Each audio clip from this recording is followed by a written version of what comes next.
The letter came on the morning of the first frost. Isadora Finch was set type when the boy knocked. She had her hands in the case drawer, fingers finding the sorts by touch the way she had learned at 14 beside her father's press, and she did not look up until the second knock. The boy on the step was perhaps 12. He had a horse behind him and mud to his knee, and a letter in a waterproof envelope that he held out without a word. The seal was one she did not know. A bird in flight above a name she had not heard spoken in 3 years, Aldenmere. She set the letter on the compositor's table and looked at it for a moment. Then she finished setting the line she had interrupted. Then she read it. It was short. Lord Aldenmere was ill. His household had written. He had no wife. His sister, Mrs. Wentworth, was 40 miles away in the wrong weather.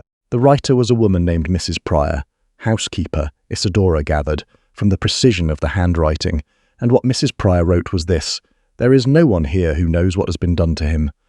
There is only a physician who comes once a day and goes away again before the lamp is lit. You were recommended by name. Your father's name first, and then your own. Please come if you can." Isadora's father had been a printer and an amateur herbalist, and a man who could not refuse a written request for help in 53 years of living. She was 29. She had been running his press alone for 2 years and 3 months. She had, as of last Tuesday, a new apprentice who could manage the morning work. She went for her coat. What she did not know when she latched the door behind her was that she would not open it again for 19 days, and that the hand that had written to Mrs. Pryor first had not written out of care. She only knew the road was icy, and the horse the boy had brought was a good one, and that someone somewhere needed what she knew. The house was called Aldenmere Park, and it sat at the top of a long ridge road above the village of Cress Hollow.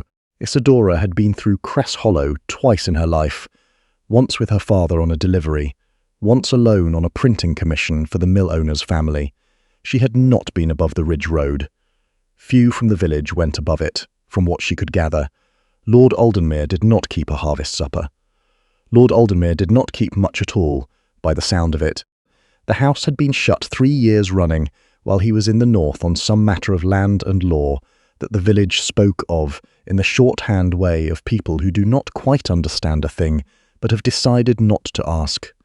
The ridge road was worse than the lower one. The horse picked through it carefully.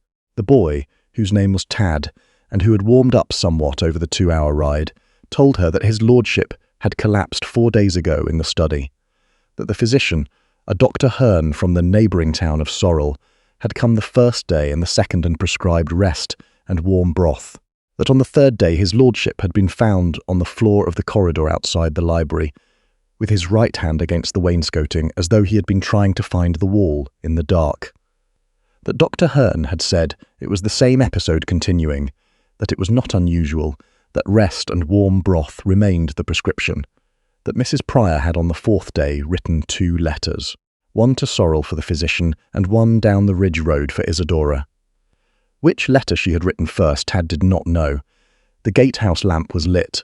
A man Isadora did not ask the name of opened the gate and did not speak. The drive was gravel and bare elm trees and a sky the colour of old pewter.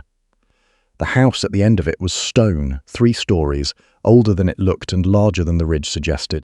One window on the 2nd floor had a light. Mrs. Pryor met her at the door. She was 60 or so, small and dry and upright, with the face of a woman who had managed difficult things for a long time without assistance. She looked at Isadora the way a person looks at a thing they have ordered from a catalogue and are not certain matches the description. "Miss Finch." "Mrs. Finch," Isadora said. "I was married. My husband is gone." Mrs. Pryor absorbed this without comment. She took Isadora's coat. She said, "He is upstairs. He has been upstairs since the 2nd fall. He will not stay in bed. What is he doing instead? At present he is sitting in the chair by the window, arguing with the fire irons." Isadora followed her up the stairs. The room smelled of fever and of a fire too recently lit after too long cold, and under that something chemical and sharp that Isadora noted and set aside.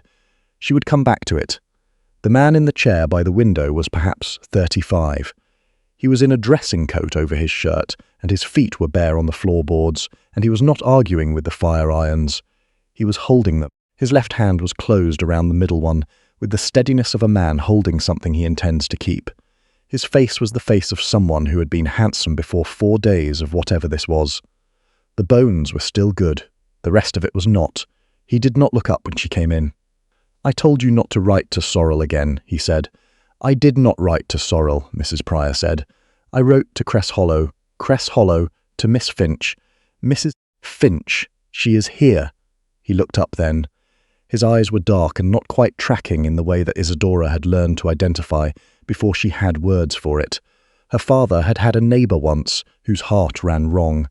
She had sat with that man 17 nights when she was 16. She knew what a pulse looked like when it was skipping the way it was not supposed to skip.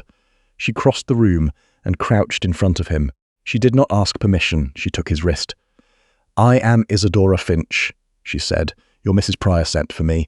I am going to count your pulse and you are going to let me." He looked at her hand on his wrist. He let her. She counted again.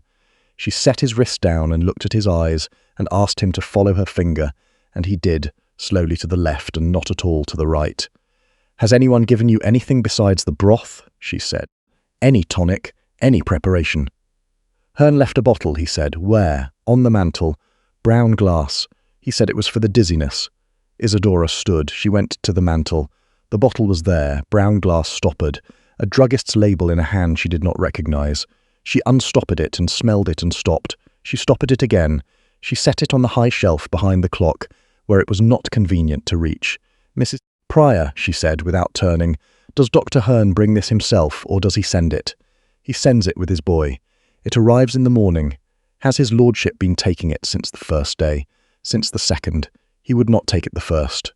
The boy brought a new bottle on the third morning." "When did the second fall happen?" "The night of the third day." Isadora turned. Mrs. Pryor was watching her. Lord Aldenmere was watching her from the chair, with the expression of a man who has stopped arguing because something more interesting has happened. "What is your name?" he said. "I told you. Isadora Finch. My people called me something else. Isadora, or Mrs. Finch, either one." He looked at the shelf where she had put the bottle. "What is in it?" "I have a suspicion," she said. "I will not say it until I am certain." "Say the suspicion." "No." She turned to Mrs. Pryor. "I will need the following. Warm water, not hot, a clean cloth. Whatever bread you have that was baked today and not before. And I will need you to tell me who else comes to this house regularly besides Dr. Hearn." Mrs. Pryor told her. It was a short list. The house ran on a skeleton. Herself, a cook named Betts, a stableman, 2 maids. A man from the village came Tuesdays for the wood. A solicitor's clerk came the last Friday of the month with papers his lordship signed and returned by the same hand. And once a week, on no fixed day, Lord Aldenmere's cousin came from the village inn where he was staying while his own property matter was being settled. "What is the cousin's name?" Isadora said. "Mr. Bastian Vere," Mrs. Pryor said. "He has been in Cress Hollow since September." Isadora noted the name. She noted the September. She noted the way Mrs. Pryor said it, which was the way a careful woman said a name she had an opinion about and had decided not to share. She went back to the chair. She crouched again. "His lordship," she said, "I am going to ask you to drink something different from now on. Only what I pour. Can you do that?" He studied her with the careful slowness of a man whose vision was not entirely reliable. "What are you?" he said. "Not a physician." "No. My father was a printer. I know plants. I know what they do to a body and what they stop doing when you take them away." He was quiet a moment. Then he said, "How long will it take? How long will it take?" "I don't know yet. A few days before you're walking the grounds." He closed his eyes. "Open them," he said. "Mrs. Pryor trusts you. Mrs. Pryor sent for me. That is the same thing." "Yes." Isadora rose. "Rest. I'll be back before the lamp needs turning." She was back in an hour. She had walked the downstairs rooms. She had looked at the library.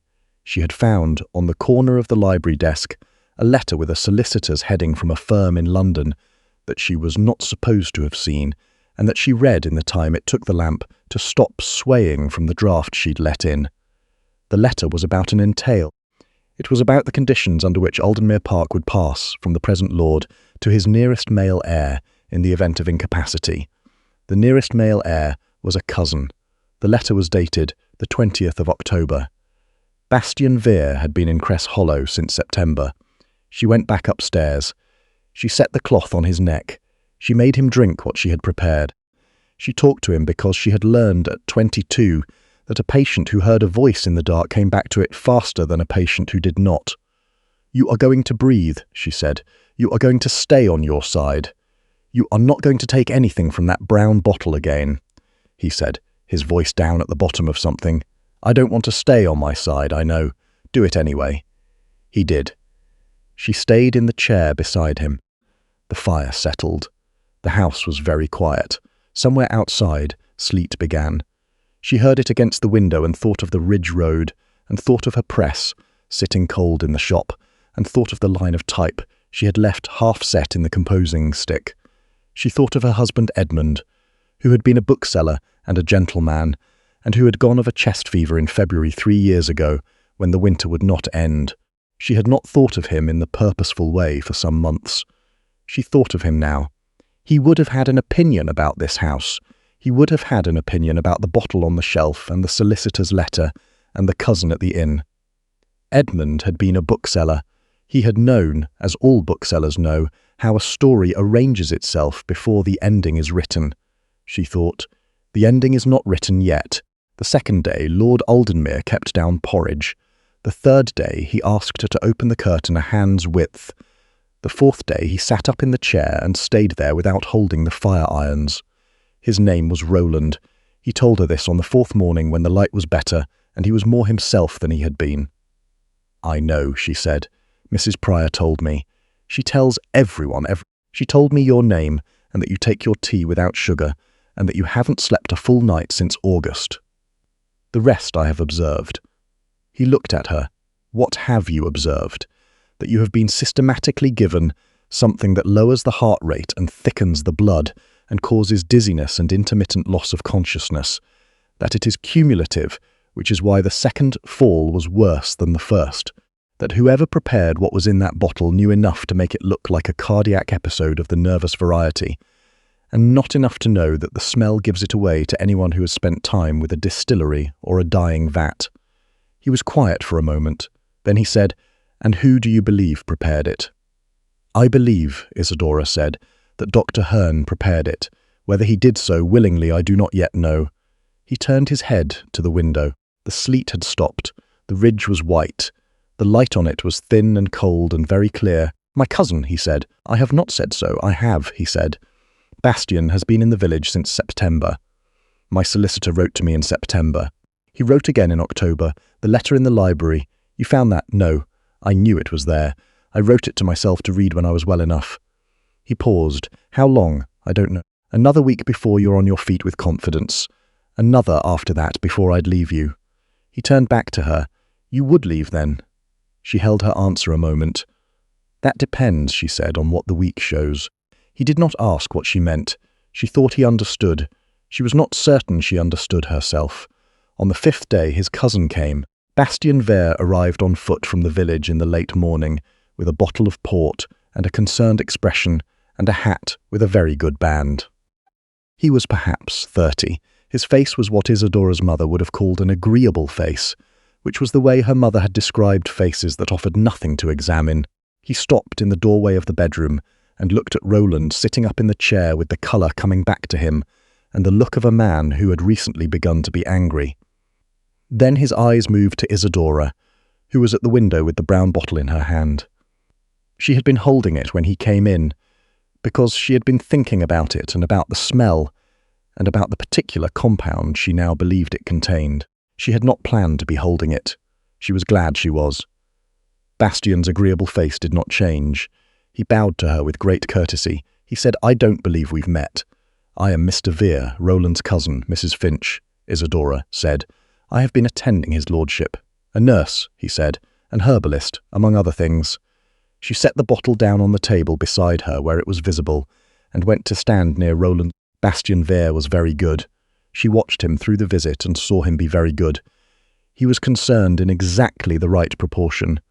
He asked Roland the right questions in the right order. He expressed relief at the improvement in a voice that was warm and almost genuine. He did not look at the bottle again. He looked at Isadora 3 times. Each time he looked at her, she looked back.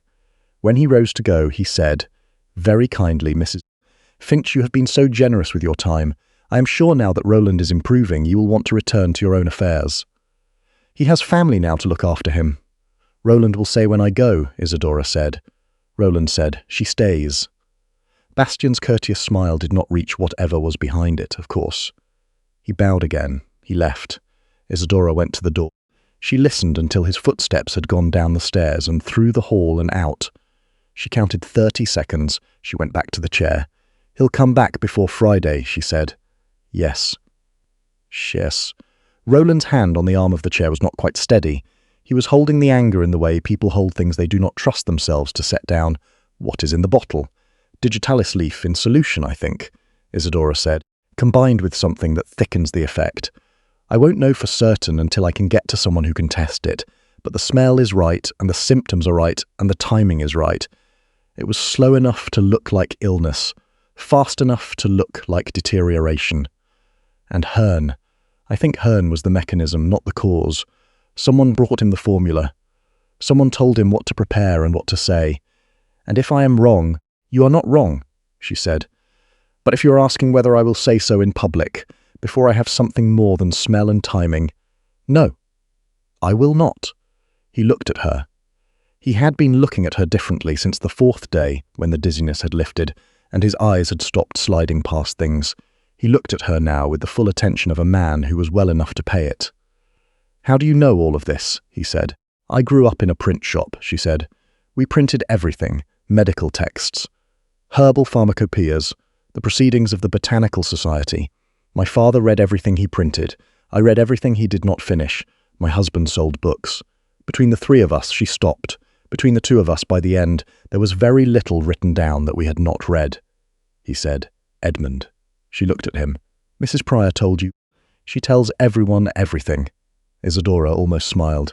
Yes, I am sorry, he said. So am I, she said. She rose. She went to the window. The ridge was beginning to clear. The sky over the valley was a pale, thin blue. She thought, I have been here 5 days. I have been here 5 days, and I know this house already by the boards. I know which stair creaks and which door sticks, and I know that Mrs.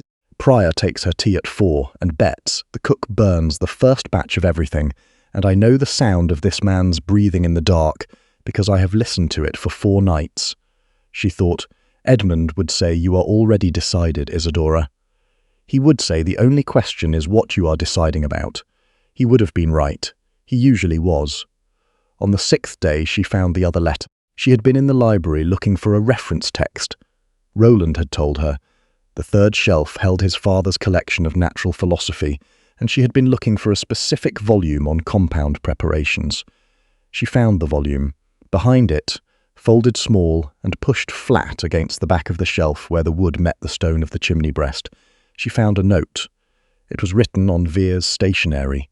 It was written to Dr. Hearn. It said, Continue the preparation at the current interval. If there is any question of improvement, increase the dose. The matter must be settled before the new year. It was signed with Bastian Vere's initials only. It was folded small because someone, Roland, she thought, from the fold lines, had found it and hidden it before they were too ill to do anything further about it. She took it upstairs. She laid it on the table beside the chair. She did not say anything. She let him read it. He read it twice. Then he set it down.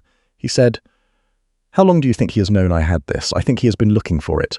I think that is why he wants me gone. Not for the reason, he said. No. She sat down. She said, There is a magistrate in Sorrel. There is also, I believe, a justice of the peace in Cress Hollow, who is not connected to your cousin. Roland looked at the note. He looked at the window. He looked at Isadora. He said, There is a problem. She waited. If I bring this to Sorrel, then will say I found it myself and placed it. He will say the illness was natural. He will say the bottle was prescribed in good faith. He will say that I, who have been found twice on the floor of my own house, am not a credible witness to my own poisoning. And Hearn will say whatever Bastian has paid him to say. Isadora said, Yes. She was quiet for a moment. She said, But I am not you. He looked at her. I am a widow from the village. I have no relation to your cousin. I found the letter in the library while retrieving a book. I am a credible witness to the smell and composition of that preparation. My father printed 3 editions of Culpepper's Herbal and 2 of a London pharmacopoeia. I can read the label on that bottle and tell you what is in it and what it does. I am a credible witness. He was very still. A widow from the village, he said, is less credible than a lord, she said. Then the widow from the village should be rather more than a widow from the village before she stands up in front of the magistrate at Sorrel. The room was quiet. A coal fell in the grate. Outside, the ridge wind came up, he said. Isadora, she said. You have not asked me, he said. If I asked and you said no, I would not have any other plan. She said, ask. He asked. She said yes, and rose and went for the water jug, and they did not speak of it again until morning. The night before the magistrate came, Isadora did not sleep. She sat at the small writing table in the room Mrs. Pryor had given her, which was on the 2nd floor with a window that looked out over the kitchen garden and the ridge beyond about Edmund. Edmund had died in February, which was the worst month to die in because the world afterward was still grey and bare and offered nothing in the way of reason. She had gone back to the press the week after the burial because she had not known what else to do and because the bills did not pause for grief. She had gone back and set type and run the press and delivered the work and come home to a house that was his shape in every room, his books on every shelf, his handwriting in the margins of all of them. She had learned, slowly, to be in the house without minding. She had not learned to open the margins. She thought, I said his name today. I said Edmund to a man I have known 7 days, and it was not like opening a wound. It was like opening a window. She thought, that is either very good or very foolish, and I am not certain which, she thought. He is 10 years older than me and a lord, and I am a printer's widow who makes ink stains on everything she touches, she thought. He watched me find the letter and said nothing, and let me decide what to do with it. She thought, Edmund, if you have any opinion on this, now would be an acceptable time to make it known. The window showed her nothing but the dark ridge and the stars that had come out after the frost. No opinion was forthcoming. At 2 in the morning, a door opened in the passage. She knew his step. She knew everyone's step now. She stayed where she was. He came to the door. He did not come in. He was in his coat again, and his feet were bare again because he did not seem to remember, when he rose in the night, to put on shoes. Isadora, he said, you should be asleep. I was asleep. He was quiet a moment. I wanted to ask you something. Ask. Tomorrow when Elderton comes from Sorrel. Are you afraid? She considered this. No, she said. Are you? I am not afraid of Alderton. He paused. I am afraid that I have put you in a position. I put myself in it, I asked. I said yes. He was quiet. She heard him set his shoulder against the doorframe, the way a man stood when his legs were not entirely done proving themselves yet. He had been walking the passage twice a day for the past 3 days. He was getting back. He was not entirely back, she said. When Mrs. Pryor wrote to me, she said you had given my name, that you had asked for me specifically. Yes. She waited. He said, in August, before I fell ill, I came through Cress Hollow on a matter of an estate boundary. You were in the road outside your father's shop arguing with the mail carrier about a parcel. I remember the parcel.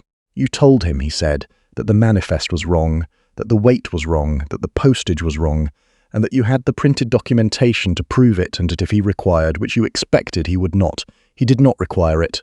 No. He took the parcel back. Roland paused. I thought, he said, that is a woman who has the documentation. Isadora looked at the window. She said, and did I? You always do, he said. That is what I thought. She turned. He was at the door in the low candlelight, barefooted and still not entirely well, and looking at her with the particular attention of a man who had decided something a long time before the deciding became convenient. She said, go to sleep. We have a magistrate in the morning, he said. Yes, and after the morning, she said. After the morning we will see, he went. She did not sleep. She sat at the window and watched the frost come on the ridge and thought about documentation, and about ink, and about the particular satisfaction of a line of type that set clean and ran true, and about how a press, if you tended it, would run for 100 years. The morning came grey and cold and useful. The magistrate, Mr. Alderton, arrived at 9:30 with a clerk and a constable and an expression of professional neutrality that Isadora appreciated. He was 60 and precise, and he listened. He was the kind of man who listened the way he would have read a brief, without interruption, with the particular stillness of someone filing. Bastien Vere arrived at 10. He had come from the inn with a solicitor of his own, a man called Pruitt from Sorrel, and a manner that was still agreeable and a great deal less warm than it had been. He looked at Roland, sitting upright at the library table in proper dress for the first time in 10 days. He looked at Isidora beside him. He looked at the table, which held the brown bottle, the note in his own handwriting, and a copy of 2 pages from the pharmacopoeia that Isidora had transcribed by hand the night before. He said, "Very correctly, Roland. I am glad to see you improved." "Sit down, Bastien," Roland said. Bastien sat. His solicitor sat. Mr. Alderton settled himself. The clerk uncapped his pen. "Mrs. Finch," said Mr. Alderton, "you sent for me." "Yes," Isidora said. She stood. Roland's hand on the table was still. "I sent for you because I have been attending Lord Aldenmere for 7 days, and because in that time I have identified a preparation administered to him under the guise of a physician's prescription that I believe was designed to produce the symptoms of heart failure in a man in otherwise adequate health. I have the bottle. I have identified the primary compound by smell and by the symptom progression. I have transcribed the relevant pharmacological description, and I have a letter found in this library, written by Mr. Vere to Dr. Hearn, directing that the preparation be continued and, if necessary, increased." The room was quiet. Mr. Pruitt was already writing. Mr. Alderton said, "Dr. Hearn is not present." "Dr. Hearn was sent for this morning," Isidora said. She looked at the constable. "By your constable." The constable nodded. Bastien said smoothly into the pause, "This is extraordinary. My cousin has been ill. His mind has been affected by the illness. A woman he has known a week. Mrs. Finch has been known to this village since her birth," said Mrs. Pryor from the doorway. Everyone turned. Mrs. Pryor stood in the doorway in her best dress with her hands folded in front of her, which was, Isidora had learned, what Mrs. Pryor looked like when she had been preparing for something. "I have known this family," Mrs. Pryor said, 22 years. "I have known Isidora Finch since she was a child. Her father printed the church notices and the mill accounts and the quarterly report of the Cress Hollow Improvement Society for 30 years. Her husband sold books out of the Finch shop until he died. She has no interest in this estate. She has no interest in Mr. Vere.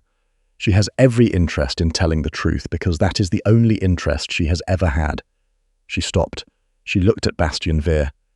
"I signed for 3 deliveries from Sorrel," she said, "that I was told were dry goods for the kitchen. I signed because Mr. Vere asked me to sign, and I thought him a gentleman and a cousin to my lord. I know now what I signed for. I am prepared to say so to whoever requires it said." The room held. Bastien Vere's agreeable face had reached its limit. Beneath it was another face entirely, which was smaller and less good. Mr. Alderton read the letter. He read the pharmacopoeia pages. He smelled the bottle, briefly, with the expression of a man who had smelled worse things in 30 years on the bench. He looked at Mr. Vere. Mr. Vere said, "I will require my solicitor." Mr. Pruitt was already pushing back his chair. Mr. Alderton said, "You will have your solicitor. You will also have 2 constables. You will not return to the inn unaccompanied. You will not send correspondence to Dr. Hearn or to anyone connected to this estate. Do you understand me?" Bastien Vere said. "Yes." He said it the way people said things when they had understood were going to have to say it. The constable came. Vere went. The door closed. Roland set both hands flat on the table in front of him. He did not lift his head for a long moment. Isidora did not fill the silence. She had learned, 7 days in, that he did not need the silence filled. When he lifted his head, he looked at her. He looked at Mrs. Pryor. He said, "Mrs. Pryor." "Thank you," Mrs. Pryor said. "I should have written sooner." She left it at that and went out. Mr. Alderton gathered his papers. He said to Isidora, quietly, before he followed the clerk out, "You have done a careful thing, Mrs. Finch. A careful and a brave thing." "I had the documentation," she said. He almost smiled. He went. The library was quiet. The winter light came through the south-facing window at a low angle and lay across the table and across Roland's hands and across the brown bottle that Isidora was going to take with her when she left, so that Dr. Hearn would have to account for it properly. And at length, Roland said, "Isidora." She was already looking at him. He said, "I know this is not what you came for." She said, "I came because Mrs. Pryor sent for me." He said, "Will you stay?" She said, "I have been staying." He said, "Will you stay past the reason to stay?" She looked at the window. She looked at her own hands, which had the ink stains that never entirely washed out, the kind that set in the creases of the knuckles after years at the case drawer. She thought of the press standing cold in the shop in the village. She thought of the new apprentice, who was, as of yesterday, managing the morning work. She thought of Edmund's books on the shelves of the shop, which she had not been able to sell, and had not been able to move, and which had been waiting for 2 years and 3 months for her to decide what to do about them. She thought, "You cannot tend a press from 40 miles, she thought. "You could move a press," she said. "Ask me again in a month," he said. "In a month I will ask you in front of witnesses." She said, "That is not a threat that frightens me." He said, "I know. That is why I mean it." She rose. She picked up the bottle. She said, "I am going down to Cress Hollow this morning to see my apprentice and check the press and collect what I need for the rest of the week. I will be back before dark," he said. "Isadora." She turned. He said, "I sent for you in August. When Pryor told me I was ill, when I knew I was ill, the first thing I wrote to her, before the physician, before my solicitor, before my sister, was the name at the bottom of the Finch shop's sign." She was quiet. He said, "I could not have told you why then. I can tell you now if you want." She said, "Tell me on the way down the ridge. You are going to walk with me as far as the gate." He said, "I am in my dressing coat."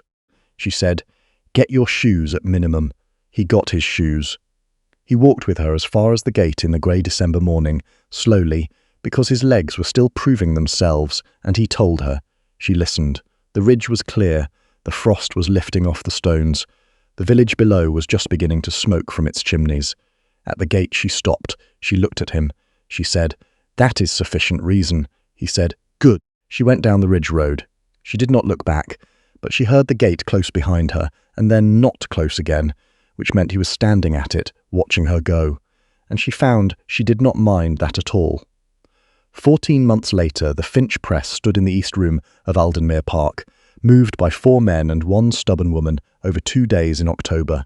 The village of Cress Hollow had by then accepted Lady Aldenmere, with the particular measured patience of a village that had known her since she was in pinafores, and was going to require more than a title to revise its opinion.